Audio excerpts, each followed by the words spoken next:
السلام علیکم ورحمۃ اللہ وبرکاتہ۔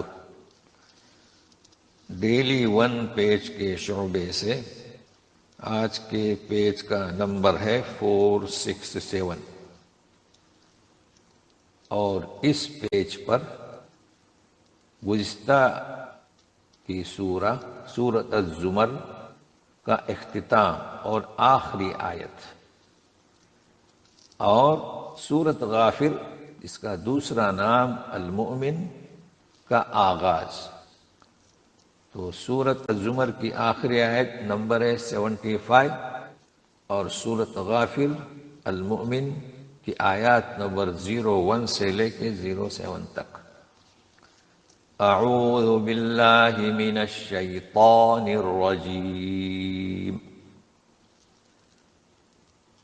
وَتَرَى الْمَلَائِكَةَ حَافِّينَ مِنْ حَوْلِ الْعَرْشِ يُسَبِّحُونَ بِحَمْدِ رَبِّهِمْ وَقُضِيَ بَيْنَهُمْ بِالْحَقِّ وَقِيلَ الْحَمْدُ لِلَّهِ رَبِّ الْعَالَمِينَ۔ اور آپ دیکھو گے فرشتوں کو حافین ہلکا باندھے ہوئے عرش کے ارد گرد تسبیح پڑھتے ہوں گے اپنے رب کے حمد کی، اور سارے بندوں کے درمیان حق کے ساتھ فیصلہ کیا جائے گا۔ ندا ہوگی الحمدللہ رب العالمین۔ تو ایک تو فرشتے عرش کو اٹھائے ہوتے ہیں جس کا ذکر اسی صفحے کے آخر میں آ رہا ہے، اور ایک فرشتے یعنی ایک جماعت جو ارد گرد حلقہ باندھے ہوئے ہوتے ہیں ان کا ذکر ہو رہا ہے۔ تو سارے بندوں کے درمیان فیصلہ کر دیا جائے گا۔ تو ہر طرف سے جب فیصلہ ہو چکا ہوگا، جنت والے جنت میں، دوزخ والے دوزخ میں، تو ندا آئے گی کیا؟ الحمدللہ، تمام تعریفیں اس رب کے لیے جو سارے جہانوں کا رب ہے۔ اب ہم سورۃ غافر جس کا دوسرا نام المومن شروع کر رہے ہیں۔ بسم اللہ الرحمن الرحیم۔ حامیم تنزیل الکتاب من اللہ العزیز العلیم۔ حروف مقطعات دو حرفی ہیں، حامیم، صحیح مراد اللہ کو ہی معلوم۔ کتاب کا اتارا جانا اللہ کی جانب سے ہے جو زبردست اور خوب جاننے والا ہے، کوئی بھی چیز اس سے پوشیدہ نہیں۔ دیکھیے کلام پاک نازل ہو رہا تھا تو اس کی فصاحت اپنی جگہ، بلاغت اپنی جگہ، بس وہ اعتراض کرتے تھے کہ یہ شخص کہاں سے سیکھ کر آتا ہے۔ تو کہا جا رہا ہے کہ اللہ کی جانب سے جو عزیز ہے۔ عزیز یعنی وہ جب کسی چیز کا فیصلہ کرتا ہے تو ایسا غالب ہے کہ کوئی روک نہیں سکتا، اور علیم ہر چیز کا جاننے والا، خوب جاننے والا، کوئی چیز اس سے پوشیدہ نہیں۔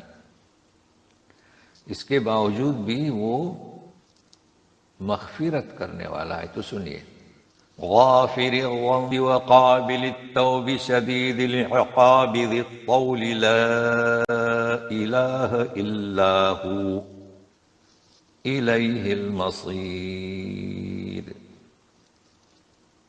گناہوں کو بخش دینے والا ہے۔ اگر کسی نے سابق پہلے گناہ کیے ہیں تو بخش دیتا ہے، بس انسان توبہ کرے۔ توبہ قبول کرنے والا ہے جی، سخت سزا دینے والا بھی ہے، ذی الطول قدرت والا بھی ہے۔ نہیں ہے کوئی معبود مگر وہ، صرف وہی معبود برحق ہے، اسی کی طرف واپس لوٹ کر جانا ہے۔ اب جب وہی معبود برحق ہے، اسی کی طرف لوٹ کر جانا ہے، تو اسی کی عبادت کی جائے۔ ما يجادل في آيات الله إلا الذين كفروا فلا يغررك تقلبهم في البلاد. تو اللہ کی آیات پر کج بحثی صرف وہ کرتے ہیں جنہوں نے کفر کی روش اختیار کی. تو اے رسول آپ کو ان کا تقلب یعنی چلنا پھرنا شہروں میں، بلاد بلد کی جمع ہے، آپ کو دھوکے میں نہ ڈالے. تو یہاں ہم نے ترجمہ کیا ہے کج بحثی یجادل کا، جیسے کہ مترجمین نے کیا ہے، علماء محققین اور اسلاف صالحین نے کیا ہے. چونکہ اللہ کی آیات پر وہ بحث کر رہے ہیں تو اس بحث کا نام کیا؟ کج بحثی، ٹیڑھا. اچھا، اس کے باوجود وہ امیر ہیں، شاہوکار ہیں، گھوم پھر رہے ہیں شہروں میں، تو اللہ کے رسول ان کی اس زندگی کو، اس خوشحالی کو، یعنی آپ یوں نہ سمجھیں کہ میرے پر جو وحی آ رہی ہے، جو قرآن نازل ہو رہا ہے، یعنی اس میں آپ کوئی کمی محسوس نہ کریں، بلکہ وہ یقین رکھیں اس پر، اور رہا ان کا چلت پھرت، تو اس کا ایمان سے اور کفر سے کوئی تعلق نہیں. یہ تو اللہ تعالیٰ نے انہیں دیا ہے اور یہ سب ان کے لیے آزمائش ہے. تو یہاں اس آیت میں یجادل کو خیال رکھیں، نوٹ کر لیں، چونکہ اور بھی اگلے آیت میں وجادل آ رہا ہے، مجادلہ، بحث کرنا. تو بحث کرنا دو پہلو سے ہوتا ہے، اس لیے یہاں پر ترجمہ کیا ہے؟ کج بحثی، ٹیڑھا پن، بحث. لیکن آپ سورہ نحل میں جائیے، اور بھی جگہ پر، ہم تو صرف ایک حوالہ دیتے ہیں، وہاں پر یوں کہا جا رہا ہے کہ ادع الی سبیل ربک بالحکمت والموعظۃ الحسنہ، یعنی کہا جا رہا ہے کہ اللہ کی طرف لوگوں کو دعوت دو، حکمت، موعظت الحسنہ، اچھے پیرائے پر. وجادلہم باللتی ہی احسن، تو یہاں کچ کا ترجمہ نہیں کریں گے، ان سے بحث کرو بہترین طریقے سے، جو بہتر انداز ہے. تو جدال، مجادلہ دو معنوں میں استعمال ہوتا ہے، کج بحثی میں بھی اور اچھی بحث میں بھی. چونکہ کسی کو کوئی بات سمجھانا ہے، وہ سمجھ نہیں رہا ہے، تو بحث تو کرنا پڑے گی نا، یعنی تکرار بار بار، تاکہ وہ سمجھ سکے. اور یہ کج بحثی ہے، تو اسے ذہن میں رکھیے گا. كذبت قبلهم قوم نوح والأحزاب من بعدهم وهمت كل أمة برسولهم ليأخذوه وجادلوا بالباطل ليدحضوا به الحق فأخذتهم فكيف كان عقاب. جھٹلایا اس کے پہلے یعنی کفار مکہ کے پہلے قوم نوح نے، اور احزاب یعنی گروہ قوم نوح کے بعد، قوم نوح نے بھی اور اس کے بعد کے گروہوں نے بھی. ہمت، ہر قوم نے، ہر امت نے اپنے رسولوں کو گرفتار کرنے کا ارادہ کر لیا تھا، یہ ان کی کیفیت بتلائی جا رہی ہے. اور جادلوا بالباطل، کج بحثیاں کی باطل طریقے سے، تاکہ بگاڑ دیں اس کے ذریعے حق کو. دیکھیے یہاں پر بھی کج بحثی. اب چونکہ باطل ہے تو باطل طریقے سے وہ باطل کو لے کر بحث کرتے رہے، تاکہ اس کج بحثی سے وہ حق بات کو بگاڑ دیں. تو ہم نے ان کی گرفت کی. فکیف کان عقاب، آپ دیکھیں کیسی ہماری سزا تھی.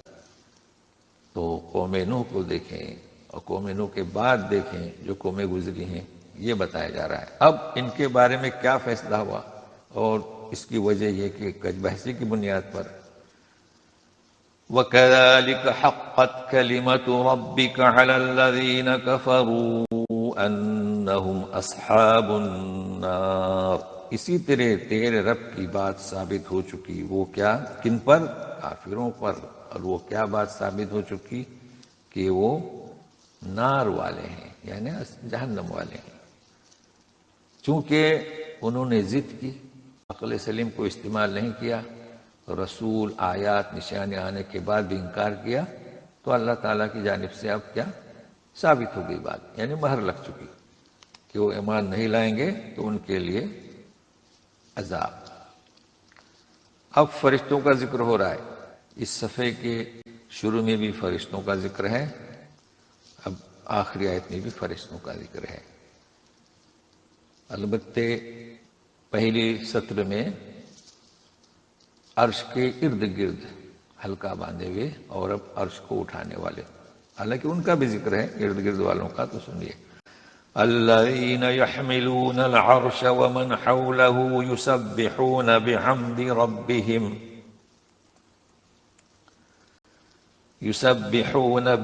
ربهم ويؤمنون به ويستغفرون للذين آمنوا ربنا وسعت كل شيء رحمة وعلما فاغفر للذين تابوا واتبعوا سبيلك وقهم عذاب الجحيم۔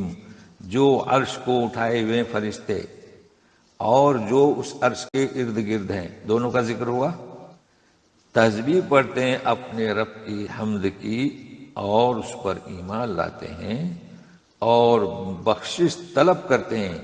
یہ دیکھیں اہم نقطہ ہے، للذین آمنوا، اللہ اللہ۔ کس مجلس میں فرشتے ہیں؟ عرش کو اٹھائے ہوئے اور عرش کے ارد گرد حلقہ باندھے ہوئے،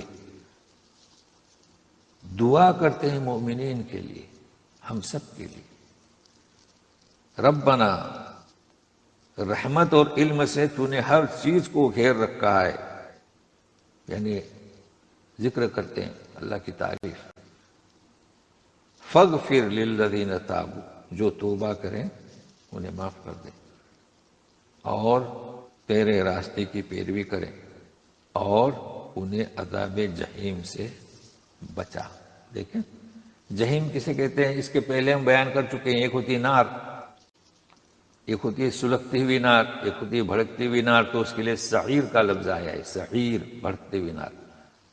تو اسی طریقے ایک ہے جہنم، تو جہنم میں آگ جو ہے سعیر بھڑکتی ہوئی، اور جہنم، تو جہنم میں ایک جگہ جہنم جہاں پر آگ کے شعلے کی لپیٹیں، یعنی شدت کی آگ ہوگی۔ تو اس صفحے پر زمر کا اختتام عمل میں آیا اور غافر کا آغاز، اور دیکھیے فرشتے ہمارے لیے دعا کرتے ہیں۔ اب ہمیں چاہیے کہ ہم جو ہے اس کی قدر کریں۔ تو آخری آیت کی تلاوت کے ساتھ، الذين يحملون العرش ومن حوله يسبحون بحمد ربهم ويؤمنون به ويستغفرون للذين آمنوا ربنا وسعت كل شيء رحمة وعلما فاغفر للذين تابوا واتبعوا سبيلك وقهم عذاب الجحیم۔ تشریح ہو چکی ہے اس آیت کی، تو آج اتنا ہی، کل پھر ملتے ہیں مزید فرشتوں کی دعاؤں کے ساتھ۔ شروع ہوگا اگلا صفحہ۔ والسلام علیکم ورحمۃ اللہ وبرکاتہ۔